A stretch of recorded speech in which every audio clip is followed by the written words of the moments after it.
So first stop namin ay coffee. Dito kami nagpunta sa Pike's Coffee.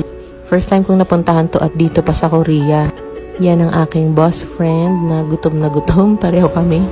And ito naman yung street kung saan nandun yung hotel ng friend ko. Libot-libot, ayan. Tingin-tingin lang sa paligid. Di pa rin ako makapaniwala na napadpad na ako dito.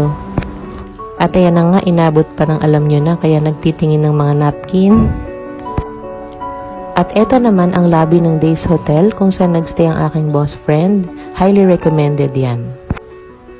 Ngayon lakad naman tayo sa streets of Myeongdong. Explore. Ayan, daming mga stalls, daming stores. Sobrang dami talaga. And if babalik ako sa Korea, dito uli ako magsistay. Sigurado yan. Ito naman yung nakainan naming restaurant at nasa ilalim pala ang mga utensils. So, yun lang for now guys. Follow for more.